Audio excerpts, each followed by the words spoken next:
Vasanth Rao was born in 1972 in Udupi. He is a postgraduate in sociology and has a diploma in art appreciation from Australia, where he currently resides in. As an artist, I believe that art is not just a drawing or visual representation for me, but rather beyond that. It has been a key tool and process of discovering myself. It is my visual diary wherein I note and express my explorations. Though my journey began 24 years ago with expressing objects and experiences of my external world, it soon turned into a self-discovery process. For me, art is that eminent medium that helps me discover my core soul aspects like sex and spirituality. This accelerated and graduated my curiosity in key areas of self, and thus, sex and spirituality became my subject of exploration, which I try to represent visually through my art, illuminates Vasanth. The primal energy of procreation, sex, and the longing of an individual to be one with the supreme source or the higher self, spirituality, exists as long as life on this planet has. The path of realization unto thyself is unique, opening up many dimensions and revelations. Sex, spirituality and creativity are parts of the same energy that makes it whole. Sex is the creation of a new life, spirituality is knowing thyself in this existential life, and creativity is exploring and expressing that experience. Inquiring into himself, Vasanth searches for the extreme knowing of what sex and spirituality together brings upon to his cognitive senses and engages to emote the essence on his substrate with a vivid palette.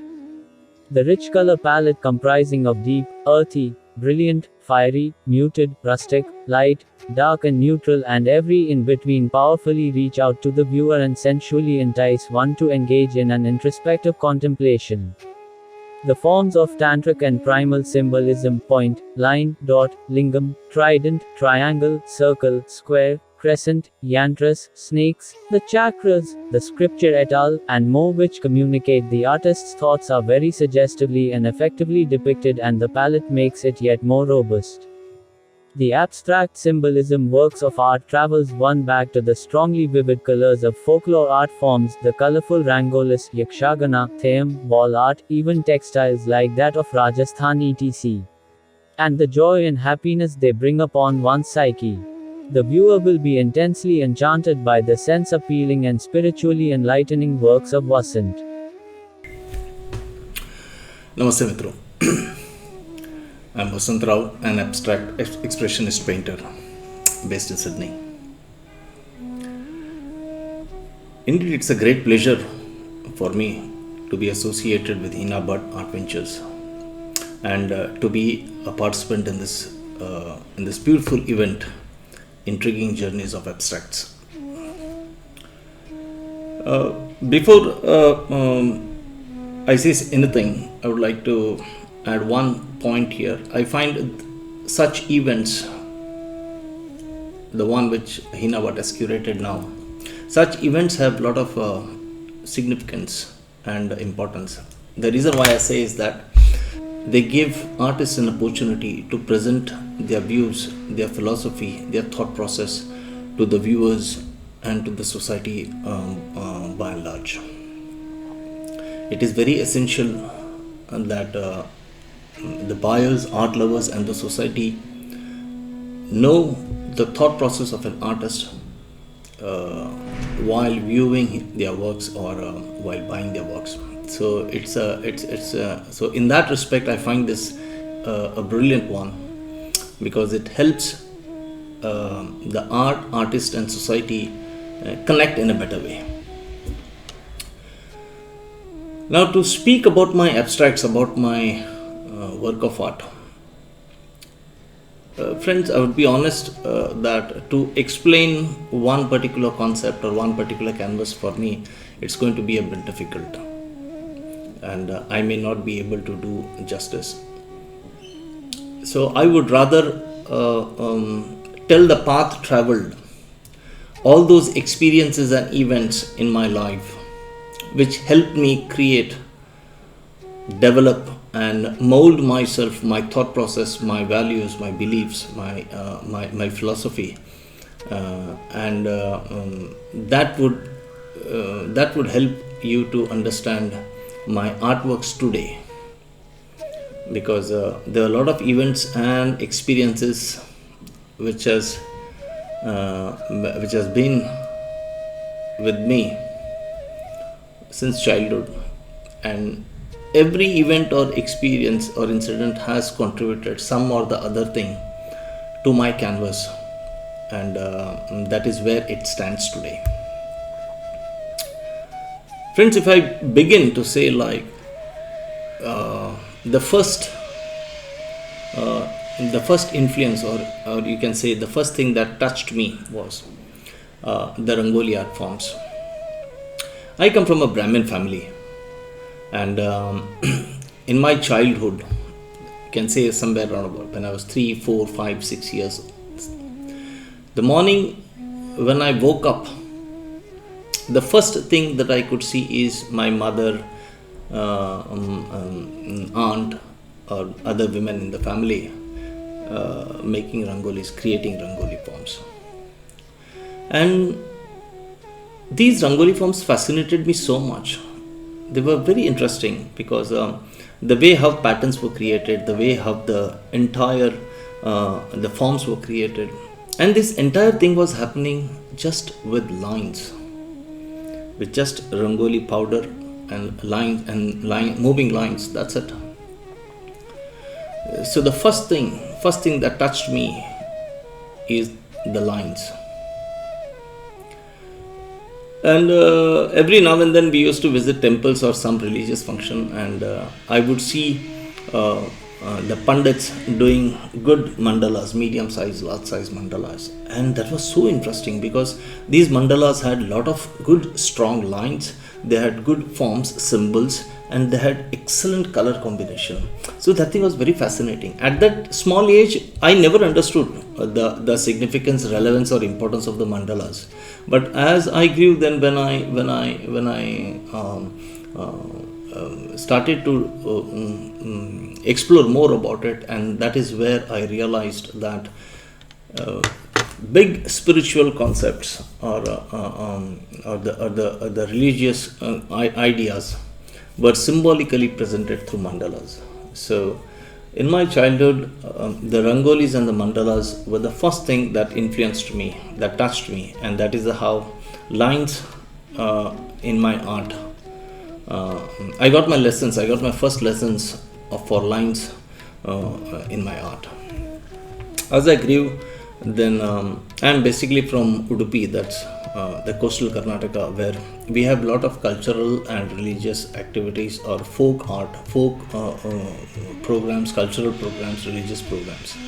So Yakshagana is one folk art in my place, wherein you have play. It's a play. You have a play there. You have literature. You have dance. You have music. You have acting. It's a huge performance art, performing art like. And these artists, they decorate their faces with beautiful colors, and the beautiful dress. It's like so huge energy. So it's like, so the colors and energy. It's full of colorful. It's full of colorful energies, you can say. Another one is kola. Another one you can say like tiger dance. So such folk performing arts, they influenced me for color and energy. I was very much fascinated by the power of that, the power of that color, the power of that art. So lines and colors formed this way.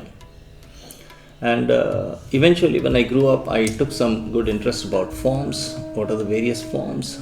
And so my basics with lines, forms, and colors, I got it in my early age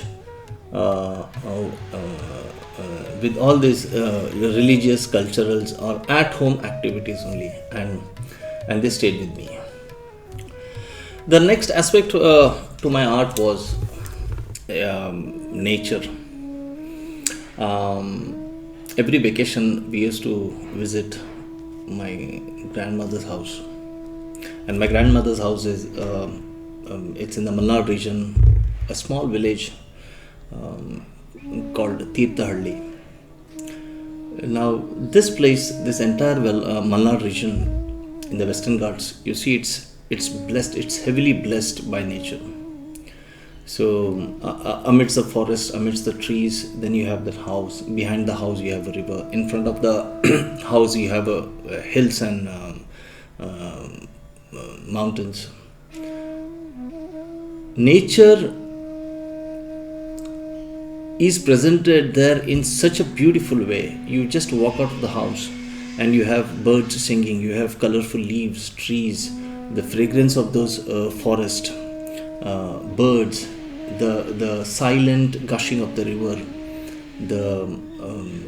It's absolutely a palette, a tray of nature at its best. So the aesthetics of nature, the beauty of nature, the mystery of nature, the energy, the positive optimism of nature, I got it there. I got it there in the open. And it's like, and the way nature, its beauty, its aesthetics, its value, its significance made home in my mind, heart. And it's just a huge blessing for me. And above all, it is that the sensitivity that I learned is from nature. How sensitive the birds, the animals, the trees, leaves, flowers, they all are.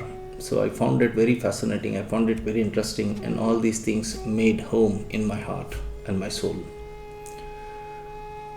As I grew up, then I think I crossed my adolescence age around about 18, 19, 20 after I finished my college and all. So sex was another topic, another subject that fascinated me a lot. Creation, Srishti, what do you say? It has such a beautiful mystery in that, and it is one such concept wherein the physical, mental, emotional, soulful, it's like, so this entire thing is involved, and it always made me curious to know the mystery. I think this is one subject which provoked so many questions in my mind, because there are a lot of this is one subject where you have so much varied opinions, like good, bad, not okay, okay. It's like so always it kept me oscillating, and every oscillation posed new questions. So in abstract art, it is very essential that one raises questions, and situations and experience should provoke new questions to you, and that is the way how abstraction or abstract art can proceed. So I think that the question raising approach, this was the subject of sex is something which gave me that. At the same time, I also saw a lot of hypocrisy around me, in the family, in the society, politics, and there were a lot of difference in what people thought, what people say, what people do, and so what they think, what they speak, and what they do. I found so much of difference in that. This once again made me more curious. It pushed me to pose more questions to me. I pose questions to myself, I could pose questions to others, to the society, life in general. So I think these two aspects, elements made me think a lot, made me question a lot, and it took me to another level, wherein discovering simple facts of life to the complex living aspects. These two differences was something which I learned or explored in these two aspects. Then during this period of time, I was learning art. I was learning the technicalities of art, about drawing, perspective. But at the same time, I used to visit a lot of the rural side. I got this opportunity to visit a lot of villages, especially in North Karnataka and South Maharashtra. So when I visited these villages, I could see people in their best simplicity, the way they spoke, the way they behaved, the way they thought, the values, the beliefs, the way how they used to paint on the walls, on the floor, in front of their house. It was so simple, it was honest, and it was very beautiful. It was an expression of their own. So in this phase, so while at art school, I was learning the science of art, but whereas in the villages, in the rural side, I was learning the art of art. So during that period itself, during those days, I could clearly demark between the art of art and science of art.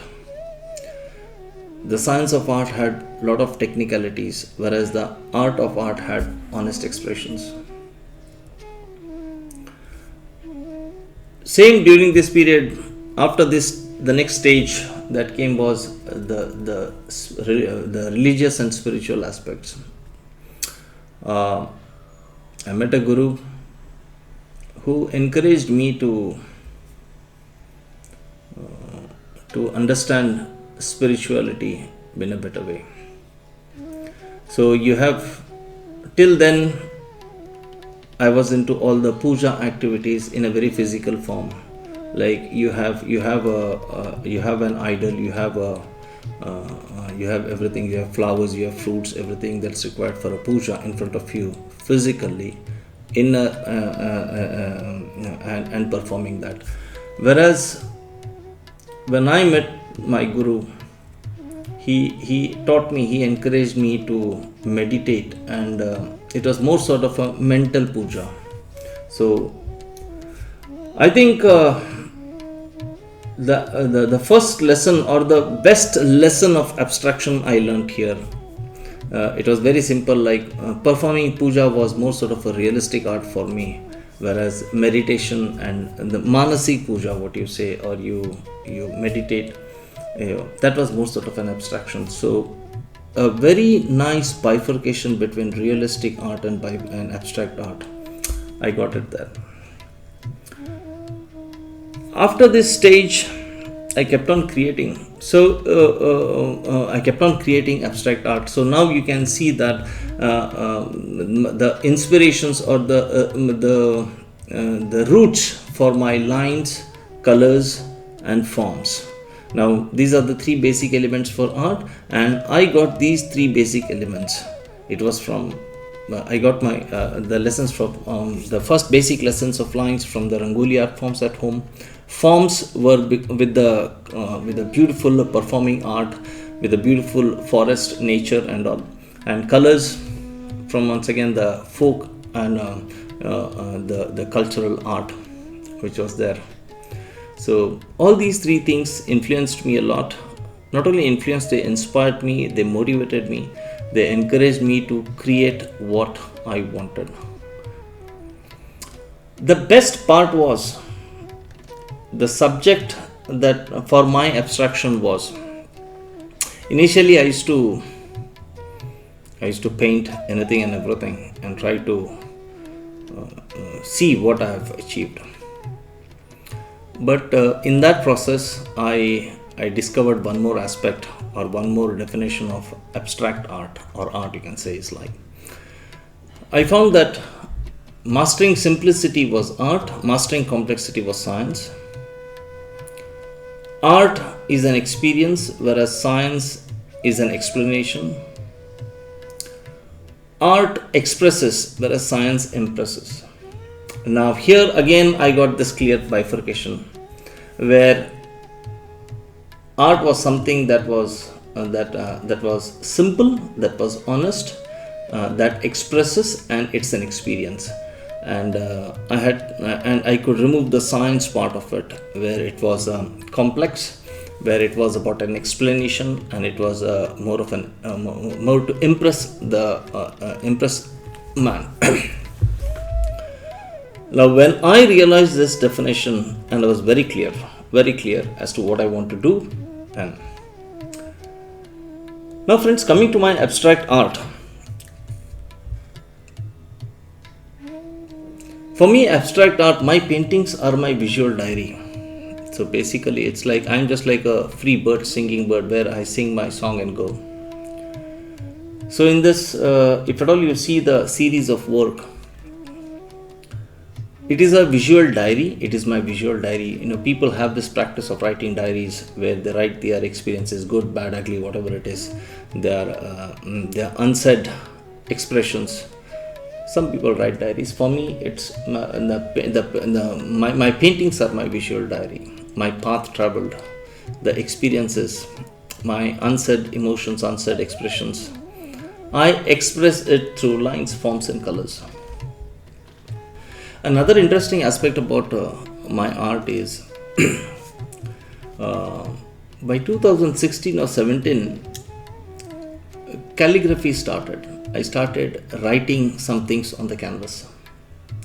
Now, here is an interesting experience as to what motivated me, what inspired me to write that. Basically, if at all you read my canvas, you find some forms, some written forms, some literature forms there. But what language is that? No one knows, even I too don't know. Now, how did I arrive to that? Friends, it all happened after I moved to Australia. And when I landed here, I saw a lot of graffiti. In Australia, there is a huge practice of this graffiti. You find graffitis on trains, you find it on the walls, you find it on shutters, you find it on doors, anywhere and everywhere you find. And this graffiti it's a beautiful art, colorful things, and you have a lot of scribblings, a lot of writings. If at all you try to read those words, they really don't make much sense, but you feel like there is a message. Beautiful lines, there's a lot of energy, a lot of force, colorful lines, colorful sprays done there. One day it so happened that there was a huge graffiti on a wall, and there were two birds sitting on top of that wall. The birds were singing, but as the birds were singing, when I saw the wall which had a lot of graffiti, it appeared to me as though on the wall the graffiti it was not a graffiti, but there were lyrics written of that singing bird. So when I tried to read that, it appeared to me as though the bird was singing and all the lyrics were written on the wall, and it was so beautiful, so interesting. I couldn't understand anything, but I felt and experienced that there was a good positive message for me there. And then I realized that in nature we have so many beautiful things. Like the birds sing, the flowers bloom, the sun rays, shade, rain, wind, breeze. Everything has some or the other message to us, but it's only that we cannot comprehend, or we don't understand that, or maybe we have not elevated ourselves to that level, or not connected to nature so much where we can understand or read those messages or follow those messages. But still, there is a message, a beautiful message for mankind. Now, this aspect, this calligraphy aspect, had this meaning and this intention, and it entered onto my canvas. So if at all you see my canvas, you'll find some things written there.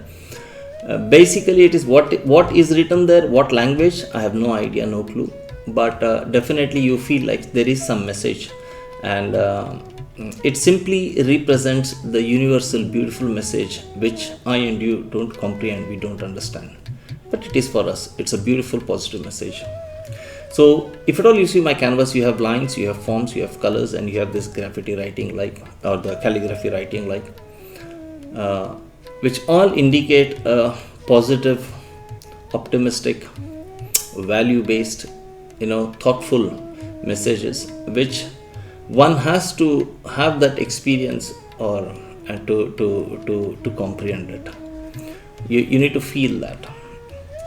So the writings there are my unsaid expressions, which I otherwise would have written in my diary.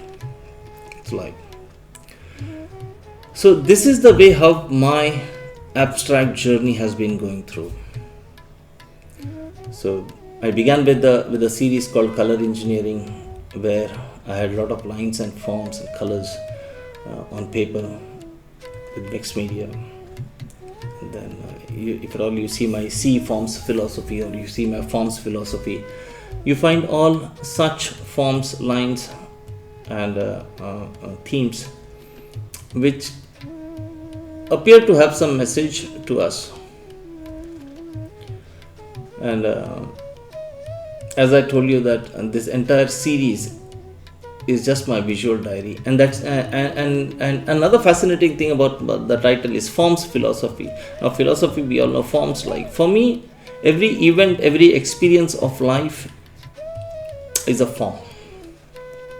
So forms necessarily does not I don't mean like a square, a triangle, or a rectangle, circle, or something like. But apart from that, events, incidences, experiences, maybe good, bad, ugly, whatever it is, I treat them as forms, life forms, and these forms I try to convert it into, I try to translate it into my own visual language, and I present it. So if at all, that's why I say that it's very difficult for me to comprehend or to explain one single painting, because I work in a series. But the thought process, the idea behind this is something what I spoke to you right now. So, Intriguing Journeys, the program which Hina Bhatt has curated, presents such curious adventures which an artist go through, and creating various abstract artworks, which is just nothing but the output of his experiences, values, faith, beliefs, and events in life. Others may have their own definition. In fact, they will have their own definition. But for me, my abstract art is something which has some good spiritual value, some good cultural value, and life values. At the same time, it should have some mystery also. It's a combination of all these things is something about my painting, my work. It's like I do small, medium, and large size works, and the journey moves. It continues. It's like it is still going today, and let's see till where it goes. So this is something about my journey, or about my art, and indeed it was a great pleasure to be a part of this event and share my opinions, share my views, share my thought process. So thank you, Hina, for this opportunity and inviting me to be a part of this beautiful event. So thank you, folks. Thank you.